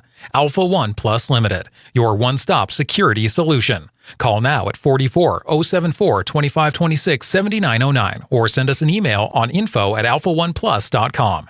Meet Sophie and Craig, stepping up to tackle climate change by car sharing to work. Also, we're doing it to keep costs down. Half the fuel means half the cash. A dynamic duo if ever I saw one. Can you see a parking space? Together, they're helping to drive down Scotland's transport emissions. Plus, Sophie's got great chat. Sure. Do it for yourself and our planet. Search Let's Do Net Zero to learn more. Established in 2006 as one of Glasgow's original mobile massage therapists, we deliver high-quality treatments with the ambition to forge permanent relations with clientele. We specialise in on-site massage, a type of treatment that has been specifically designed to complement the convenience and availability of massage at work. It is performed with the use of a specialist mobile chair, without the use of oils or the need to remove clothing. At Massage and Glow, we believe that massage should be a part of your everyday lifestyle. Regular massage not only relieves stress and tension, but also stimulates blood circulation, can help with pain management, and promotes good mental health. A must for your busy schedule. Various holistic therapies available. Contact us now on 07530 905 152 for your mobile massage therapist. Across the World Wide Web, on your mobile devices, on social media platforms, this is Jambo Radio! www.jamboradio.co.uk. We are multilingual. We are conversational in the languages you best understand. We are Jambo Radio! Jambo Radio, inspiring transformation. And we are back to the Property and Investment Show. We're speaking to Mr. Barry Nelson. I'm learning a lot. Mr. Barry Nelson is a property developer. This is from ground up. We are getting land in the UK, buying it, building it in eco-friendly ways. We are now going to delve deep into the aspects of the property, what he actually does, the buildings. You just said there's a house that can cost 1,000 in terms of keeping it heated. Heated I think 1,000 is so cheap for a 5-bedroom. Yeah, that is. Compared to what we pay right now for just the normal even houses. The house I'm in just now, it's not. It's not a new build. I think it's 20 years old. So relative, I've been in it for 10 years, 10 years. But I think I'm about 2,000 or so a year for gas and electric. So these are all just electric. We've got solar panels in all the roofs. They've got battery storage and inverters, so you can use on the 3 days a year that we get sunshine in Scotland. But it's more to do with the type of build, the ICF system we use, Thermohouse, and that's heavily insulated. So none of the heat is escaping. It's a very airtight house. Because it's airtight, you need mechanical ventilation, but everything that we are building now is what all building control and all that are looking for. That's aerated properties. We've been focusing on, that's what we want to get through planning, that's what we want to build. Now they're going to make it mandatory. So is this the future of building, right? This is the future. Is it by year 2050, is it? Or which year? So they've got to, there's no gas now, there's no gas and no gas boilers going into new builds. That was just already. I think in March or April there's no new, so anything that's going through building control, but we were never putting it in, so people are saying, oh, that just need to watch out for that, you need to move, since we didn't put gas in them anyway. It doesn't affect us, right? So everybody's having to adapt. The people who are building things like traditional build, they're having to do a lot more with insulation, which is more time, more money, but what we are doing, we don't have to adapt, and we're just behind the Irish market, so about 4 or 5 years behind the Irish market. So this is where Thermohouse is made. So I had that when I was talking to them about it, and they're saying, right, this is what we are doing. The councils are making us now build this, so we thought, well, this is good for us, we don't have to adapt, this is what we are already building. And he said that Scotland will be going the same way. So 3 years ago when I started talking to them, or 2.5 years ago when I started talking to them about, well, this is the way it's going to go in Scotland, because they know it's working over there, so it will go that way. So we might as well be ahead of the game. So how lucky are we in Africa? We don't think about insulation as a thing, you know? Oh, it's always warm. Could you explain how the Thermohouse building system works and what sets it apart? So the best way to describe this, Natalie, is polystyrene Lego. It is essentially polystyrene, so it's metre blocks, and they're 350 mil, so just over a foot, and you've got an 150 mil external is polystyrene. Then you've got a 150 mil cavity, which we pour with concrete and some steel. Then we've got 50 mil internal, which we just plasterboard internally straight onto. You render right onto the externals. So that's your structure of your house, your walls, and your insulation all built into one. So that's where we get the heat and all that for the heavily insulated blocks. What's polystyrene made of? What is that? Polystyrene, I don't know, it's these beads, in the factory. So I'll send you the link that you can share as well. So you know when you buy a TV and it's polystyrene, polystyrene. Oh, that's the stuff you're talking about. It's very light. One block is so light you can actually lift it with a finger. So they've got the thermo roofs, right? So the roof panels are like 6 metres by a metre, I think. And me and Violet could lift them up, no problem. A full 6 metre panel. It's really, really light. Very light. So instead of like having bricklayers and stuff, and the bricklayers Exactly. are all, their backs are all hunched Yeah. over because they've been humping these big heavy blocks. These are that length, really light blocks, and we stagger them the same way you would bricks. So it's just You Lego, just connect, and they've yeah. got little Lego block sort of things Yeah. on them, so they stick in together, and then we just foam in between them as well. That's the air tightness as well. How long, like let's say a basic 2-3 bedroom? Basic house to build, right? So we, if it's what we're doing just now in Kirklewy is a story and a half, so there's a wee bit more to that, right? In terms of your roof trusses, and you only do the peaks and the polystyrene, the ground floor. Yeah. We were doing, if it's a 3-bedroom, the ones we've got in Kilmarnock, they are coming up. They're 3-bedroom double story 3-bed semis, right? So we'll do the full external ground floor in about 3-4 days and pour it. Okay. Then we'll put our posi joists and all that stuff and go up the way, and we'll do another 3 or 4 days, right? So we could be from the floor slab level to get the roof on. We're aiming to be 20 days from floor. 20 so days. From the concrete floor slab, 20 days to be wind and watertight. That's what we're aiming. And is it cheaper to build that way compared to the Versus the traditional? So traditional. I've looked at traditional builds with timber kits and insulation, right? So it's cheaper in certain ways.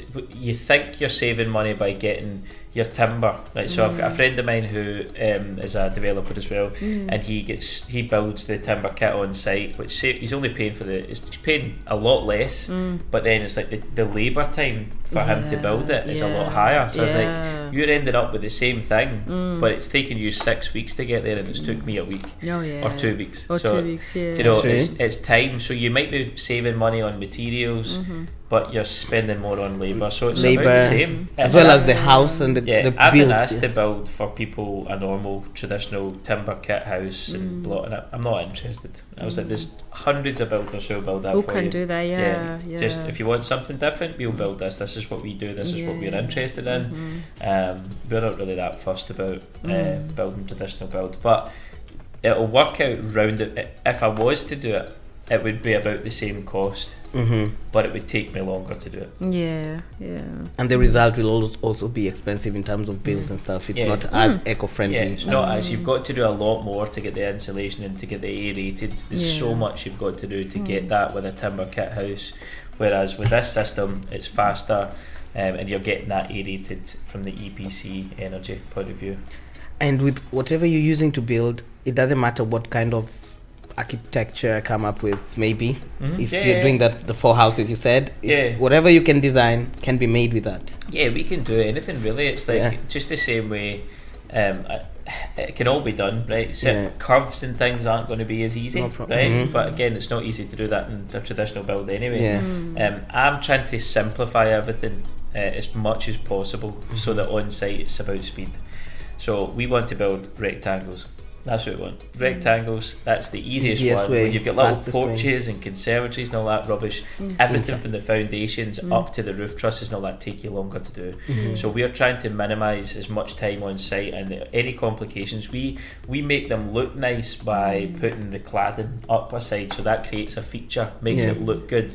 But if we can just build rectangles, that's the fastest way for us to do it. And you know, it's just easier for the trades on site. What do you mean by rectangles? Just a rectangle, no little So like bits a rectangle, where it if like jumps if you have someone drew your house, you want something very fancy, it has circles and stuff. circle area that at will the take front, more time. and then you've got like a triangle bit, and then this goes off.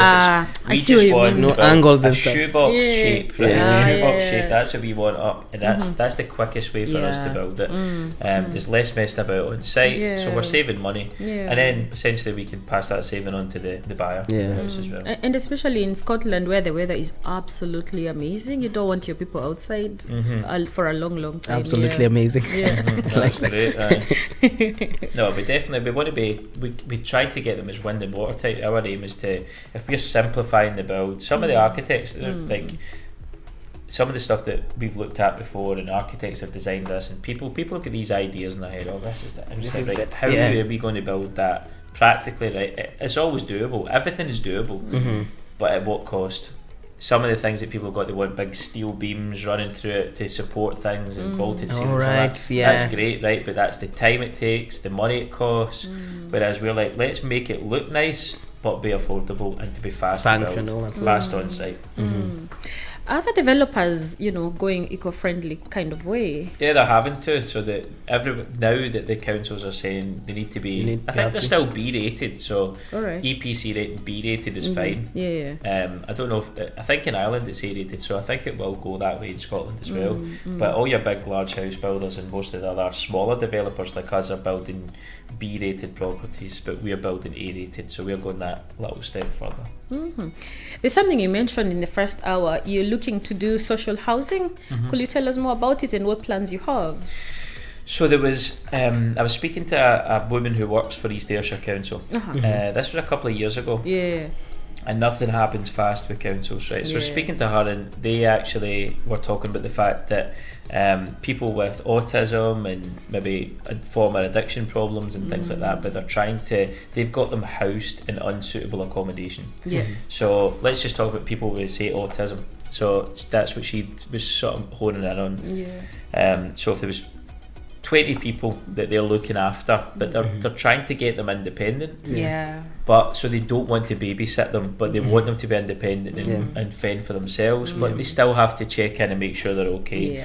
They've maybe got them in unsuitable accommodation, old Victorian houses or 3-bed, 2-bed semis that are in nice locations. They're maybe scattered throughout the place in East Ayrshire. So there's a lot of driving involved to go and check and make sure they're okay. So I came up with an idea to say, look, what about what is an ideal house type for you? They said 1-bedroom bungalows. So I was like, if I was to find a site and build you, say, 20 1-bedroom bungalows. In like a village, like a little community. And then it's somewhere they can all interact if they want to. Like if they want to be social, they can. If you guys need to do any sort of element of checking and caring for them, you can. They're all in one place. Is into the one place. So and the 1-bedroom bungalows is so that they're encouraging them to be independent. They don't want people staying over. So that was something that I've been trying to progress, but we've had a lot of stuff on with the private things, and there's a lot of red tape to go through with this. The councils were saying, well, we love this, we need more housing, this was great, but why do you not want any money off us? Why are you, until you're renting them out? I was like, well, because I'm making money on a rental basis. That's the only rent I would consider a long-term lease with the council. Because you're assured about that, I get paid regardless, and they look after the maintenance of it. As long as it's not structural, we'll do all that. But that's the only way so social and affordable. From a housing point of view, building them, you don't get much money, and it's something, but it's a guaranteed end user. So there is money to be made in it, and you're helping the housing crisis as well. But it's not so much just the social affordable housing that the standard way that we're looking at. It's more to do with that and helping people. That's the sort of road we would prefer to go down. And how are you looking to fund that? Because that's a big project. Funding for things like that would be relatively easy, because if I was to go to any of the funders that we use, tell them we have this contract. We've got a contract with the council. There's a 20-year. Take my millions. Right? So that one alone was £1.5 million, I think we needed, but we could have had that paid off in 5 years max. Right. So we've got 15 years then of £500,000 a year in rent coming in, which was a very good business model. And East Ayrshire's not the only one who has that issue. So that could be, right, well, they could then say, well, this is working, North Ayrshire, South Ayrshire, any Glasgow councils, any of those. So it's something that could be rolled out. And as long as it's working for that council, then it could be a good business model going forward. You just you're helping as well. Yes, we're making money, but you're also helping. Solve a problem. And as we're speaking about that, why is there a housing crisis in the UK? Because everyone thinks that we're in the UK, everything needs to be perfect. Why is there a housing crisis? So I think, right, now this is where I've said to people in councils and planners, you make it so difficult for people to build houses. That's why there's a problem. There's a problem. Right? Too many hurdles. If I could, the difference is, that's what I was saying to planners, architects, engineers, my livelihood, right, if I was just a developer, is reliant, the way that I eat and my kids eat is going to be dependent on how many houses I build and sell. Right, thankfully I've got the other business that keeps the wolves away, ticking over, right, but if I was reliant on development, building and selling, it would be you wouldn't survive. It would be a nightmare. Next year will be a wee bit, because we'll put a lot of work in so far, with money out. Next year will be good. If we get the 27 all built and sold, that'd be great, right? But that's taken a lot of work and time and effort and money to get to that point. So if they made it easier, if we were to say, right, let's put a planning application in for these 11 in Kilmarnock that I've got in, that was put in February. It took them 3 weeks to register it on the council website. Can you need to do this and update this? It was there eventually, right, we've validated it, we have acknowledged that you've put a planning application in. Then we're going to put it into the papers and see any objections. We got one objection, we rectified that straight away. Right, where are we at? Then you've got to wait again. Right, we need to do a flood risk assessment for that one. Okay, we've got one, because it did have planning before. Can we use this? No, you need a new one. 1 in 200 years, not 1 in 100. Right, there's another £1,000 or £2,000 to do it. Right, we need a speed survey. Said it did have planning before. We need a new one. You're a new person, so another £700 and another 6 week wait to get it done and back in the results in. And it's just like, next one. We were meant to have our decision last week, I think, on that, and then they come back and said, no, we need more information in terms of how you're dealing with the water on site. It's just like, this is funny. I think it's taking you shorter to build a house than to get permission to build one. I mean, we'll hopefully, we're trying to get it down to an average of 16 weeks to finish it from start to finish to build a house. We're trying to get that. 16 weeks, 12 months to get permission to build something in 16 weeks. In 16 weeks, I can see the problem there. You can see the problem. So it's like, now if you're doing a site like that, so that's 11, so that's good, right? But if I was just doing one-offs like Douglas Avenue and Carclew, the professional fees are too high. Like, we need a combination of the smaller sites, like 5 units and 20 odds a bit. It's quite a lot, but funding becomes a challenge for the bigger sites. So the funders will want full security of the site, but they'll only give you money to build maybe 5. So that's the way they're saying to me. Now, it'll be different for Persimmons and Taylor Wimpey and all these big boys. I've no interest in being a Persimmons, Taylor Wimpey. We want to try and keep it in for now anyway, 30 to 50 a year. We're quite happy with that, right? And you're not having 20 people in an office all the time that need paid regardless of what they're doing. I'm not into that environment either. Every day justifying their existence by sending trying emails to do back something, and pick up the phone and phone someone. That's why I think even with councils, like, give me a phone number, let me phone you and say, I've sent that in. How does it look? The guy from the council, who will remain unnamed on this 11, I've phoned him several times. I've managed to get him once on the phone. I said, what do you think of the rest? I know we're waiting on the flood risk assessment, but what do you think of the house types? I've sent you pictures of the one we've done that's going to look very similar. They're just 3-bed semis. What do you think of that? Well, I've not really looked at it, because until I've had that, so it's as if he will sit with us and not look at anything until everything else is passed done. on the one that is just laying there. Tick. Then I'll look at the other. He could have looked at it all, because he might come back to me and say, I don't like the look of these houses. I want you to put yellow bricks in these. I'll be like, no. So that could have saved me a world of pain, and I would have walked away from the site. But now I'm committed, and all the money I've spent into it. So I'm like, if he comes around and says you need to put yellow houses with pink pavements, right? I'll need to build that, because I'm not flagging that money away. But it's not what I want to do. I'm trying to keep the image of what we're doing. I want people to say that's a Nelson home. Exactly. You can see the brand, cladding, the render, the quality. So. It's frustrating. That is the most frustrating part. So I am now, though, most of my frustrations, I think, are going to be dealt with this year, and from the planning, architects, engineers, and very early next year. Then it will be what I see as the fun part, the building. So I enjoy the building element of it. I love being on site. Like I'm on the tools a lot of the time as well. My guys will tell you different stories. They'll say he turns up and puts his boots on, but he's maybe he's not used to it. My girlfriend Michelle, she's like, you're a good pointer. You point, do this, speak to that. And I was like, I don't point. And then one of the customers in a landscaping job, when I was working with the boys, and she took a video to say thank you. And then you looked at yourself. And I was like, shit, I do point. You stop that, chief pointer.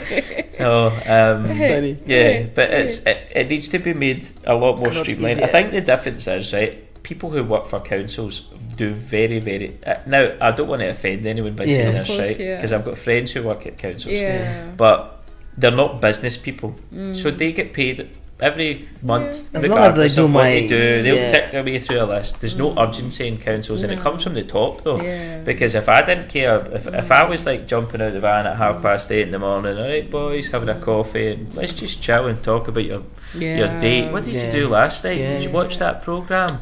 Then my guys would be like that, whereas I'm like, Bob, I'm up in the morning, I'm out, let's get this done. This needs done for Friday. And if you don't get it for Friday and it's Sunday or Monday, still we've achieved something. There's none of that. I think if it was target and results driven in the council, we would get things done a lot quicker. Like if they had a thing like if an application is made, we need it in a week. If you have to paid, say no in a week. If they get a bonus, right? If you said, let's put you on a bonus structure, right? You have to go through 100 applications in this every amount quarter, of time. right? Every back quarter. In 3 months' time, you've got this to go through, and you've got to make your way. You get X amount if you achieve that target.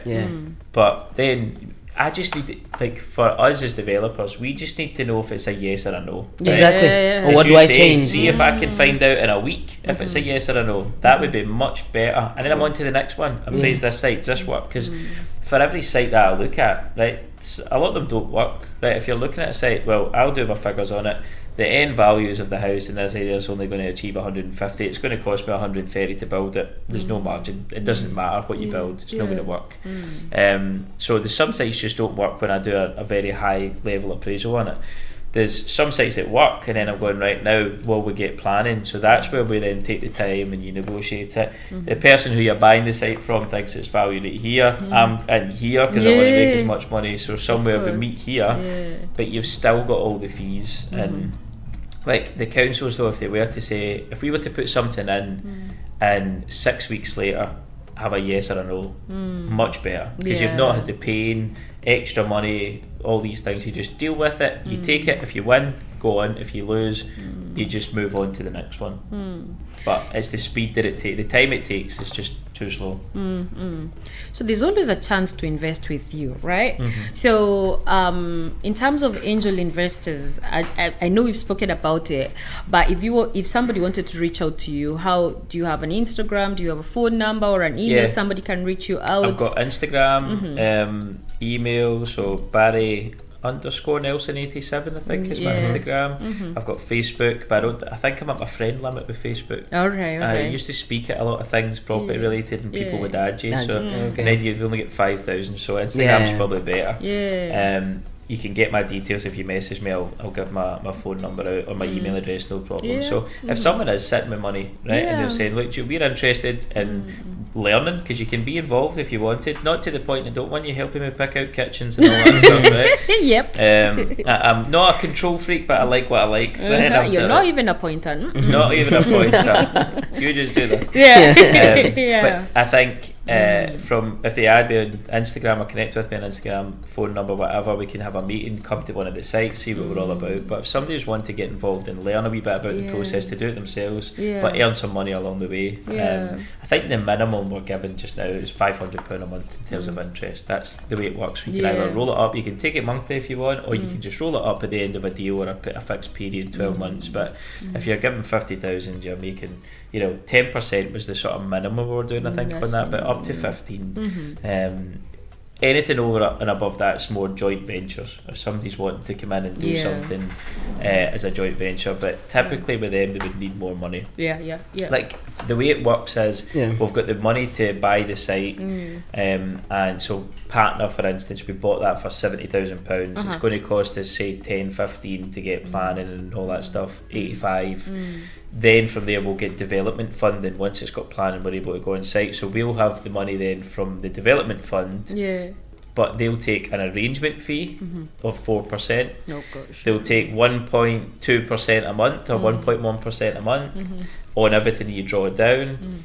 The best one is when you pay them back the money, they take a 1%. You've got to pay a 1% fee to give them their money back. Lads, I was like, you charge me a fee to get your money back. Yeah.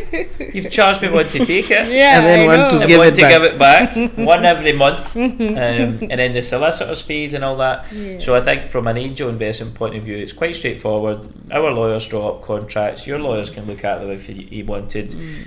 We agree every site is different. If it's 100,000 and you want to make 15 grand in 12 months without getting involved, there you go. We'll get you £15,000 in the term that we agreed, or before, or if it's after, you get extra interest. That's the way it works, depending on how quickly the site is. Or if you wanted to come in and say, look, I've got 300,000, that would be, and I want a joint venture, I don't want just a return. Yeah. That would be more, right, we could either set up a company together, be joint directors and shareholders within the company.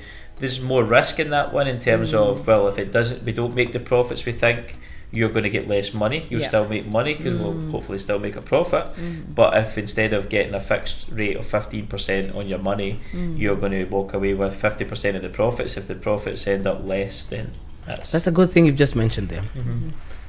If you're getting, maybe you're going to get like a larger chunk of land and you need more people and you're not getting enough money from just one investor, how many people can actually join the company as directors and own the development I together? don't think there's a limit on that, to be fair. We've never done anything big enough that you would need To have more than like 12, 10? 2 or 3. 10 would be fine, I'm sure, because there is big companies with more than that. I don't think, from my point of view, I would be too keen on having 10 different people involved. It's just everybody's got a different opinion and way of working. If it was just 10 people putting in a pool of money, there was a friend of mine who's trying to get something set up just now where he's a financial advisor.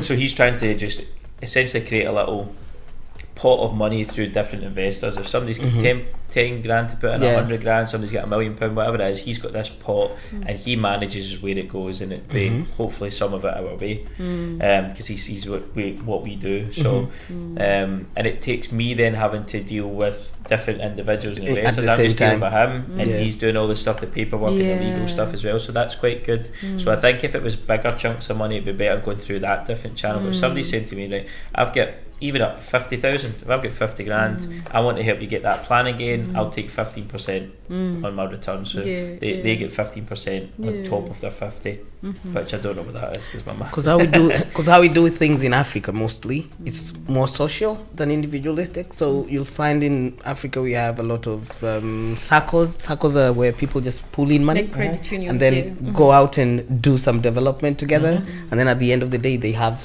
their own stake. So people have brought the same thing here. Then you're a group of maybe 5 or 10, and you tell each other every month we're giving a certain amount of money.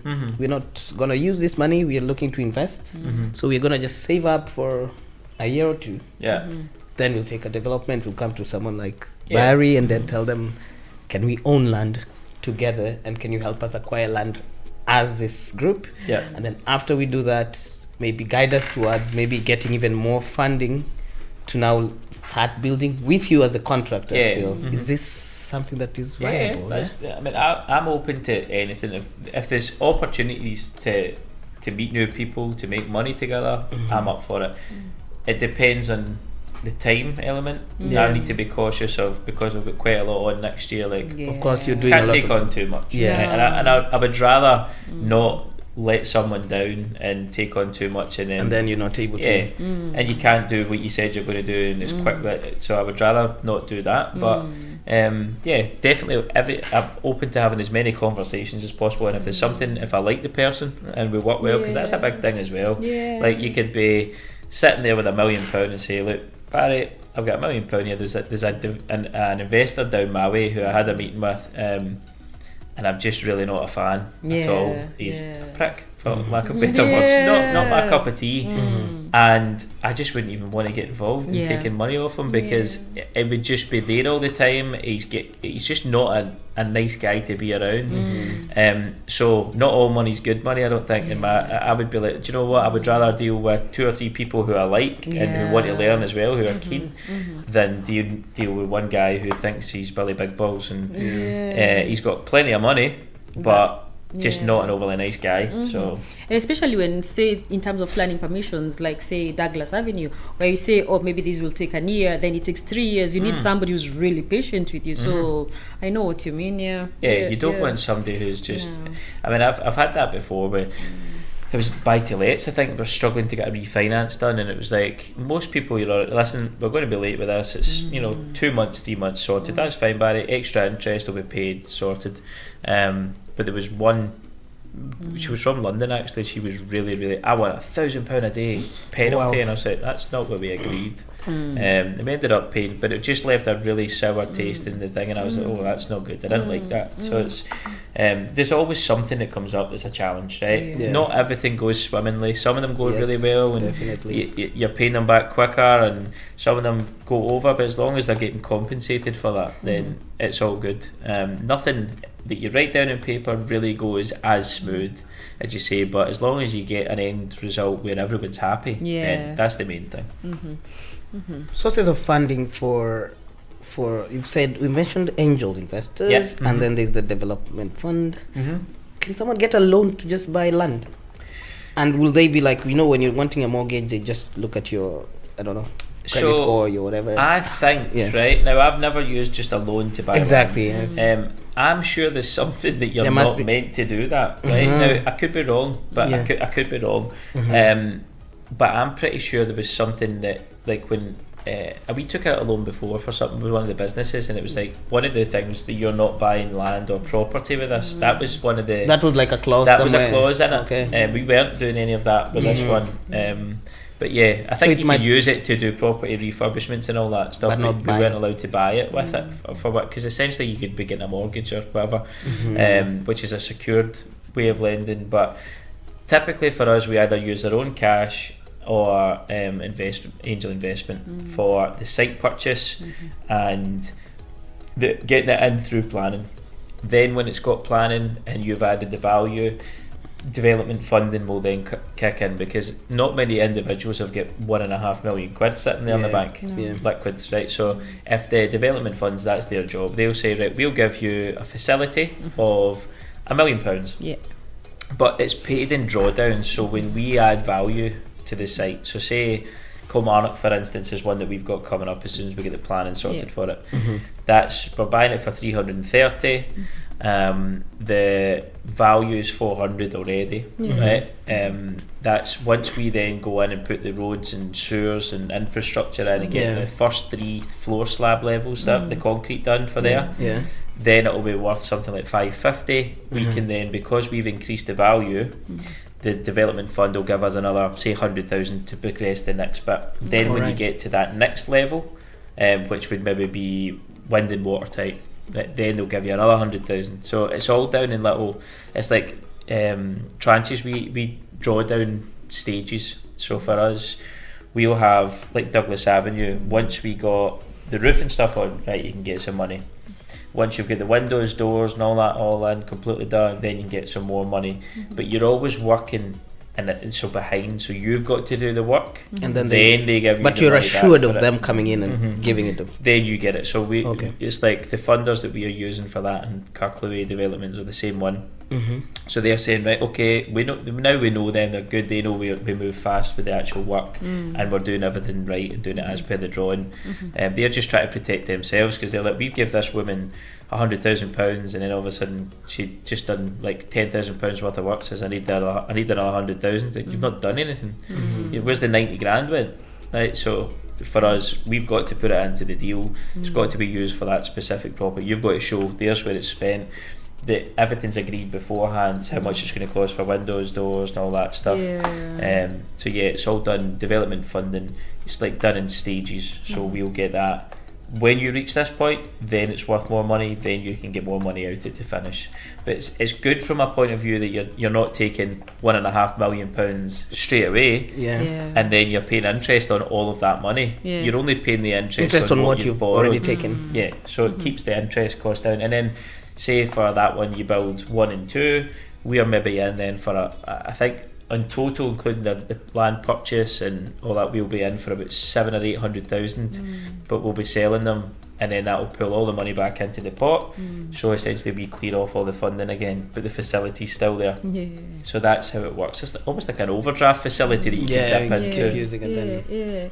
There's somebody listening and they're like, oh, I want to get in properties, but I don't know where to begin. Yeah, I can get a mortgage to buy my first buy to let. Or I think, and even if they were to get to a point where they're going to say, like, I'm going to buy my first buy to let, your kind of houses, right? Are they mortgageable?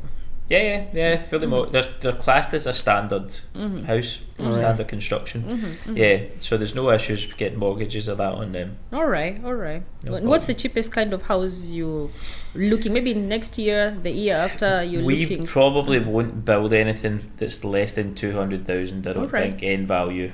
I think the bungalows in Patna, we're still trying to figure out what the actual end figures will be on them, and it will be dependent on I think maybe 190,000.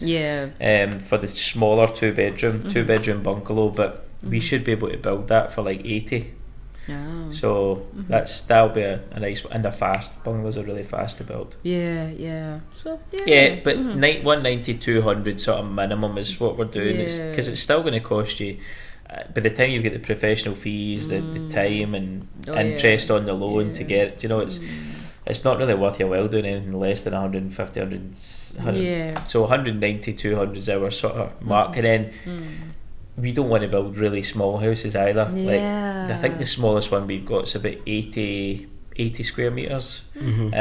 So I've seen some of the 3-bed semis that were getting built, and they're like 70 square metres, tiny. Every time I walk into houses, I'm like, why? They have all this space. Why do they build such small houses? And I think the only conclusion I always come up with is maybe because of the heating. I can't figure anything else. Otherwise, you come to Africa, there are big, massive houses. But I think also it's the element of heating. So like Douglas Avenue is really good space here. So all the rooms are good. They've got cupboard to keep your Hoover and all your stuff. That's one thing. It's like people were saying about new builds, and we're like, what is it you don't like about new builds? Oh, they don't care after they're sold it. The aftercare is terrible. There's no cupboards. The rooms are all small. So we're like, right, we'll try and go away from that and do something that people are excited to move in. Because I know people that have had a terrible experience with new builds and developers, and then the site's a mess after, so they're sitting on the site and it's continuing up and they're noisy and it's a riot. So we're trying to be mindful of all of that stuff as well. You're building houses you could actually live in. So So what's like your biggest projects to date? The ones that are done and dusted, like. The biggest one we've got just now, 11 houses in Kilmarnock is probably the biggest one. I think that's 2.2 million, I think, the development on that. GDV, I'm sure 2.3 million, I think. And all sold already? How's the market? No, they're not started on those ones. Not started okay. So that one, next year we've got West Thornton, out of 10 was still 7 to do, but none of them are sold yet. We're just finishing off 1, 2 and 3. One's the carpets are getting fitted just now in plot 1 at West Thornton, so that's 10 in total going in there. There's 11 in Kilmarnock, which will hopefully start about March time. We've got a few one-offs, and then we've got the 5 in Patna, also East Ayrshire, and then aside from that we've got the 22 in Stevenson. That's the one that we're looking for. We've paused just now because we're looking for cash to do the planning element of that. But that's the biggest one we'll do. Is there an option for, I don't know, because in Africa I see people buying things off plan, like we'll so sell all of these can be bought off plan. Okay. They can all be bought off plan. So with Douglas Avenue I waited till it was finished and put it in the market because I've done things a wee bit different. With Carclue I'm going to do the same. I'm going to wait because we'll be finished that hopefully in the next, I'm aiming before Christmas. There's a lot of work to do, but we can get it done. We've been working Saturdays and Sundays on there as well, so the boys want extra money for Christmas as well, so it's like, let's go, let's get it done. But then even if it's the early new year, that goes on the market. That one again, we're doing that because they're bespoke, it's one off. I would just want to finish it to a really high standard, get it, so this is out in the countryside, it's a beautiful house. So if anyone's wanting a eco-friendly house out the countryside in South Ayrshire, 425,000 or there or thereabouts. That's going to be really nice, that one. But the ones that are in 5 houses, 10 houses, 11, they're all going to be able to be bought off plan, probably a fixed price. here's what they are. We're not, these are offers over the one-offs that we're doing bespoke, because you only get one buyer. Whereas with the 11 houses, they've got 3 house types, I think, in the Kilmarnock ones. We've got 2 house types in West Thornton. Both them are East Ayrshire Council partner. East Ayrshire, that's 5, but there's 2 house types in there. But they can all be bought off plan. So as soon as we're on site, we're going to start to market them for sale on Rightmove, using CGIs, using some pictures maybe of kitchens that we've done in previous ones. This is what we're going to be fitting, similar style, and hopefully get them all sold before they're moved in. That'll be nice, instead of waiting to then go in the market. But it's a different market. Yeah, so Douglas Avenue in Kirklewy are 425, 550. You know, it's a different market. I also didn't want with the one-offs people coming in and saying, "Oh, I don't like that tile. Can you change that?" Because you're never going to please everybody. But I was like, I want to do it. I think I've got quite a good taste. You do. I quite like through your stuff experience. That I like. I've got good style. I like that. I think you if nobody was telling me, right? Because some people have made you get the odd person. I don't really like that. I don't like the tiles in there, and I'm like, oh, don't buy the house then. I know. You can't afford this house, I need you anyway. You don't buy it. If you can afford it, I you don't can really change the care tiles. about you. If you want to buy it and then change your tiles.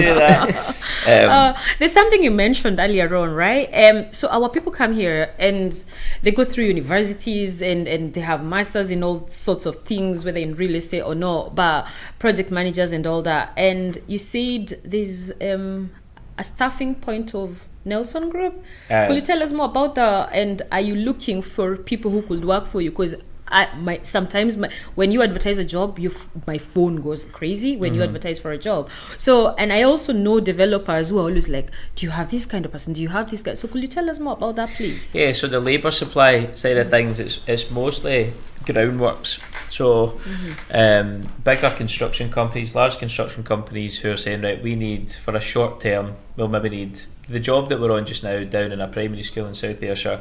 They didn't have their own guys. They said, we need a machine operator, 2 ground workers for say 10 weeks, whatever it is. All right. So I'll get guys on there. So I'll just say, look, I need like a labour supply agency, essentially. Okay. We don't do any of that with joiners or anything other than ground workers, and it's more for no other reason other than that's what I know. Yeah. So I've never really ventured out, because even me now with the guys are like, Barry, can you phone in order as this and this, and I'm like, I don't know what these are. Right? So I phone up and I'm like, can we have this? Oh, do you want this type or that type? And I'm like, I don't even know what they are. Surprise me. What's the cheapest? And then you get the guys there, they're the wrong ones. Fuck's sake, phone it next time. Right? You're phoning. So if people are asking me for joiners and sparkies and all that, I probably could, but it takes up brain space. I've got guys there who I know I can put onto jobs that are ground workers. I don't need to think too much about it, because time during my day is not something I've got a lot of. So there is labour supply agencies that do things for everything, but it's like, for me, I'm just like, you need to pick where your time goes, and if you're looking for any groundworks, I'm your man. Oh, I can supply with loads of groundworks. They're called lawyers. No offense. It's a good thing. They're very strong. I think we're coming to the end of our show. Besides construction, what do you do for hobbies, or I've got 2 children. Oh yeah. Take up the most of the other time. I don't really have hobbies. I go to the gym. That keeps me sane and a wee bit fatter. I eat too many Chinese takeaways and stuff like the rest of us, but I like going to the gym. That's good. I like taking the girls up to the pony. So I don't really do a great deal else. It's quite a sad little existence just now, other than work. It's work, and I don't drink alcohol anymore. So I've had, like, I don't do anything in half measures. So there's no, I'm very all or nothing with everything. And sadly, drink was the same for me. So it was like, right, well, I would go for, when my pals would say, let's go for a couple of pints. Next thing I know, it's Wednesday, right? And I'm still wanting to party. Like, where do we go now? Like, go home. That's where you need to go. And everything goes out the window. So hobby wise, I used to play football, but it's when I got busy and I really started focusing on work, that's when I'm like, this is mostly what I do. If I'm not working, I'm just chilling with the missus or out for dinner. I like my cooking. I like cooking and eating. I've seen some cooking and eating is my hobby just now cool, in the gym. Cool. You have a dream of this thing, the idea, because in Africa, this is the only place I've come where, or I've seen that developments are made, and houses are just stacked next to each other. In Africa, it's more of Scotland. You see how Scotland, everyone has like a farmhouse with their own, like they're just living somewhere alone. The other one, so this is like the thing that all of us have in their head, because your neighbor is just far away, unless you're living in the city. That's what or something. I want to build something. I had an offer accepted in some land last year, and it was really expensive, the land, but it was beautiful. Like it was like an acre, just over an acre. I could have somewhere for the horse to go, a stable. Exactly, and I'm going, I could build 10 stables and rent them out and do this. And stop it, right? I know. Then you get people at your door all the time. Can't be bothered with that. So I just want to come in after a hectic day. Like my phone rings constantly. I'm on aeroplane mode today, thankfully, right? But I just like the countryside, so getting out and buying somewhere, a big bit of land, space, needs to have water some way, whether it's a lake or near the sea or whatever. So that's what I think. The only problem is, I think here, a lot of people don't want. I love the street I'm in just now. I've got nice neighbours, but they're all splitting up and then moving on. So now everybody's moving in my street, and I'm like, now I don't really know my neighbours, right? So it's like there's nothing keeping me and the kids and that in this wee street because they had friends. It depends. I'm at a different stage in my life to what I was even 2 or 3 years ago. And now I just want to drive in and close my gates and just chill away from the world. So I like the idea of having no neighbours and having that nice quiet time to myself for that 12 hours or whatever I'm in the house. But I think affordability. That's the question I was going to ask next. Is there like how cheap is it to just go to find a nice farmhouse somewhere? To buy a bit of land, if it's agricultural land, you can get it for about $5,000 an acre. It's not expensive, right? But then you'll need to get planning. Getting planning's a different thing. But little infill sites you could get. If somebody wants to buy something in the countryside, they'll need to speak to the councils beforehand or do a subject to planning offer on the land. It needs to be for sale as well, or you need to chap a farmer's door. Farmers don't particularly like to sell land, they hoard land and buy more of it. Now's a good time though to speak to the farmers because of all the budgets and the changes and all that stuff. The inheritance, it's just happened. I was like, now I'm phoning my farmer friends and like, now can we build some houses together?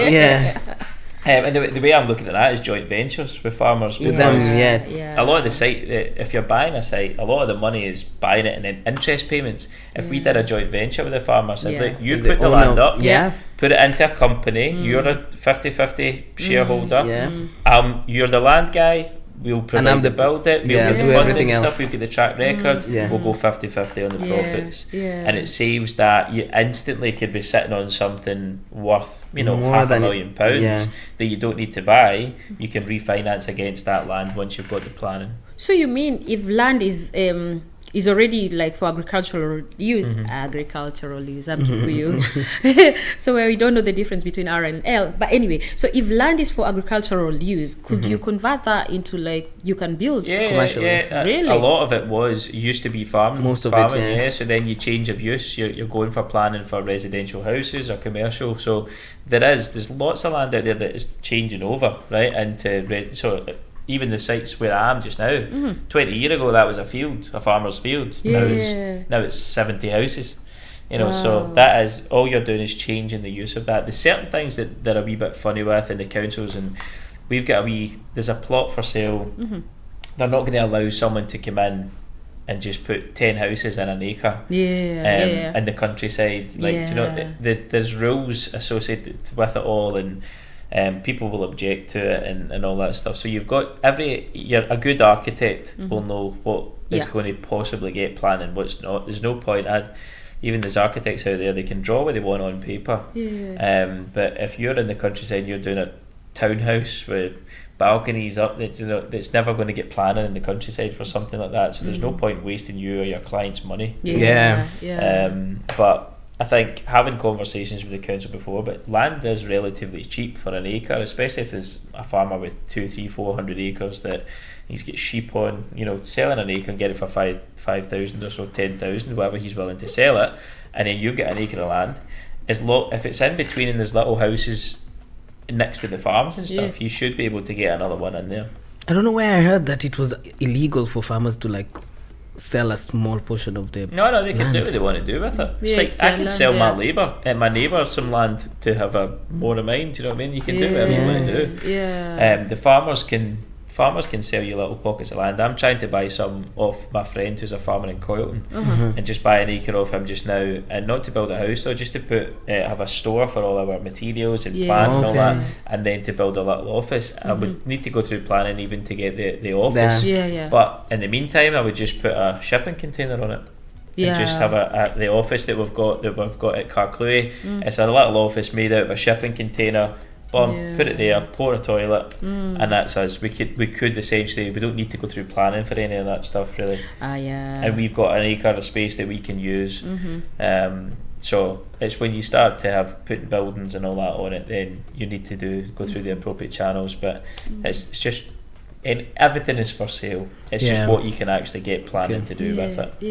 And it's a myth that everything is so expensive. No, you should go out there and get information. Somebody could give you a bit of land for £1,000 for an acre if they wanted, and if it was no use to them and it's worth £1,000 to you. Why not? You can do that. There's opportunities out there. It's just finding and having conversations and what you're attracted to and thinking about, you'll always find a way. That's where you find yourself. That's where the energy goes, and it's you're thinking about something. Like for me, that little guy who watched the guy with the suit and the fancy car kissing his beautiful wife. And you're that guy now. I'm like, there you go, that's what I want to be. So kudos to you. He had the suit on, I've got my work clothes, right? So I'm maybe doing something wrong. But no. Steve Jobs and all of them people wear t-shirts and jeans. Those are the people who are actually shaking up stuff in the world. Wear an Eco Homes t-shirt. Actually, please give us your contacts again. Give us your website, your company name, any way for people to contact you. It's under construction just now because we're getting it redone. However, it's nelson-group.co.uk. That is just Eco Homes Ayrshire, Nelson Landscaping, Nelson Group, Nelson Homes, all under that there. You've got Barry_Nelson87 is my Instagram. That's where you're most active. Barry at ecohomesayrshire.co.uk is probably the best email address to get me on. If anybody's interested, and even just on the way up here, there was a guy a young boy from Ayrshire who messaged me yesterday, and he was like, I live not far from you, I've been following you for 6 months, like I'm 23, like I've been working for my dad doing some joiner stuff and all that. I'm really interested in what you're doing. I phoned him in the way. I was like, thank you so much for phoning me. I didn't think you were going to. And I was like, I love, because he's a hard worker. And it's like I was that wee 23-year-old who just wanted to learn, and I really wished I had someone who knew what they were doing and just went. And it's funny, the guy I was talking about, see the one who made me want to become a property developer. I actually know him now, right? I told him, but you're the reason I'm doing this. So he's not really doing a great deal. His family's still big into real estate. They're still doing massive amounts, but him personally, he's not been great mentally, I don't think, so he's away from it all. But I said to him, you were the reason I started, and it's crazy. You never know how you're going to affect someone else's the path of somebody's life, because he had no clue who I was or what I was doing, and now what I'm doing. And when I told him, I was like, that is so weird. And now, even with the power of social media, you're very good at posting. So when you do that constantly and almost every day, what you're doing, definitely you're inspiring some. Well, there's someone, if you can help someone, right? And like that guy there, it's good for me as well. I feel good. It's not a completely selfless act. Like you feel good helping someone and giving them advice and helping them in whatever way they want. So Yeah, that's why I'm very active on Instagram, Facebook, and that.